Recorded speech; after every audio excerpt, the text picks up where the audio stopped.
لجنة تظلمات أصدرت قراراتها بالأمس، وهو احتساب 3 نقاط فقط لا غير. وريت تجيبوا لنا اللقطة اللي احنا كنا انفردنا بيها هنا من خلال برنامج اللعيب لما قلنا 3 نقاط فقط لا غير مع الزميل العزيز محمد عراقي. اتفضل. طب هو قرار متوقع وقرار ظالم. قرار متوقع ب3 نقاط وكنا متوقعين، ويمكن معاك في حلقة قلت، وانت قلت حلقة مع الزميل محمد عراقي وشاورت بال3 نقاط. وكل ده تمام. وطبعا اللي قاري اللائحة كويس بتاعة رابطة الأندية يقدر يتوقع القرار ده من غير حاجة، باين وفقا للائحة. لكن القرار فيه ظلم كبير جدا للنادي الاهلي اللي كان متاكد باعاده المباراه، واللي بقول لك ان الحدوته روايتها وفصولها لم تنتهي، وان المرحله الجايه في تصعيد وفي تواجد للنادي الاهلي على اعلى المستويات لمطالبه باستعاده حقه في اعاده المباراه. خليني اقول لك على حاجه، يمكن يعني موقف نادي الزمالك انا مستغربه جدا، وكل التقدير والاحترام نادي الزمالك، لكنه موقفه في البيان اللي جاهز، اللي في ثانيه القرار طلع، البيان هوب طلع، وانا اسف يعني الزمالك لا ناقه ولا جمل، مع احترامي جدا. يعني كمان ده ال3 نقط اللي خدهم من المباراه وهنقول خلاص ومسلمين يعني هو الزمالك بس مستند على حاجه واحده، ان انا اتخصم مني السنه اللي فاتت 6 نقاط لائحه بس. ده مش سنه واحده، ده انت 3 مرات متتاليه، 3 مرات اهو حافظ التاريخ يا استاذ عمرو، 3 مرات 6 اللائحه.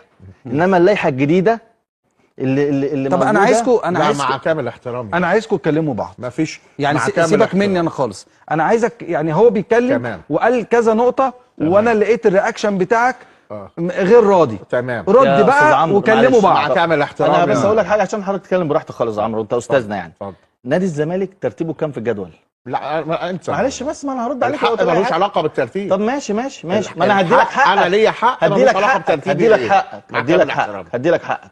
طب. الزمالك ترتيبه كام في الجدول؟ ده موضوع الثالث الدوري، ما لازم تحطونا ملوش علاقه ملوش علاقه بكام نقطه؟ ملوش علاقه 41 نقطه بس ملوش علاقه 41 نقطه. الاهلي الاول بكام نقطه؟ ب 52. ده انت لو حطيت 6 نقط غير ال3 الزمالك عمره ما هينافس. تمام. طيب خليه يرد بقى. اتفضل يا كابتن. اولا نادي الزمالك تعرض لظلم بين وظلم قاسي جدا وظلم واضح جدا للقاسي، والداني عارف ان ده ظلم. هتقول لي اللائحه ما قالتش الكلام اللي في ظلم ايه؟ ظلم ان انت فريق انسحب قدامه.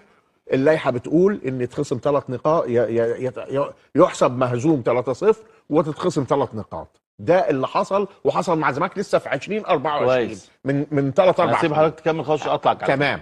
اللائحه بتقول كده. لا انت تحفظ بس، اللائحه ما بتقولش كده. بس لا اللائحه بتقول كده بدليل. حضرتك حط اللائحه. طب اكمل بس حط اللائحه على الشاشه. طب اكمل حاضر.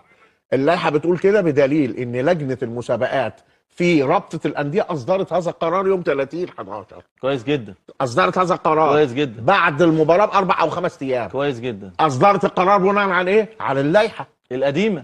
لا مفيش قديمه ولا جديده، اللائحه الموجوده. لكن لا ولجأ النادي الاهلي، لجأ والرابطه قالت هنلجأ للجنه الاولمبيه. اللجنه الاولمبيه قالت نفس الكلام.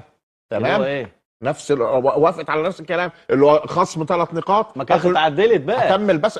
ساعه اللجنه اتعدلت في 3 ايام. لا ساعه اللجنه الاولمبيه كانت سؤال مع كامل احترامي بس. هي اتعدلت اثناء البطوله. لا يعني؟ عشان ما نغلطش بس الناس، لما اللجنه الاولمبيه صدقت على القرار كان ابو 3 بس مش 3 لا 3 و3. لا راجع نفسك بس. 3 و3.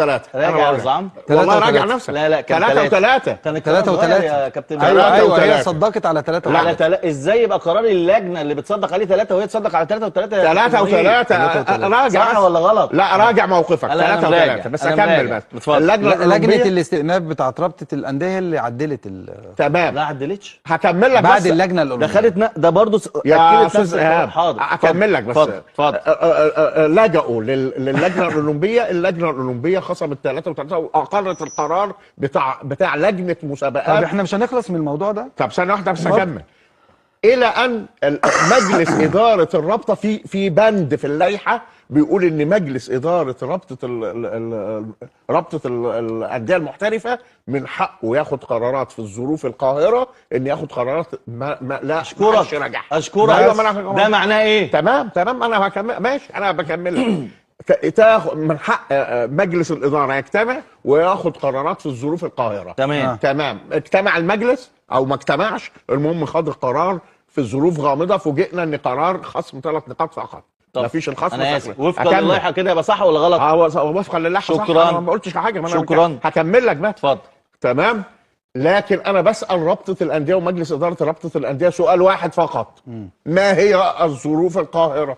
عرف لي الظروف القاهره يا مجلس اداره الرابطه. طارئه مش قاهره. ظروف القاهره.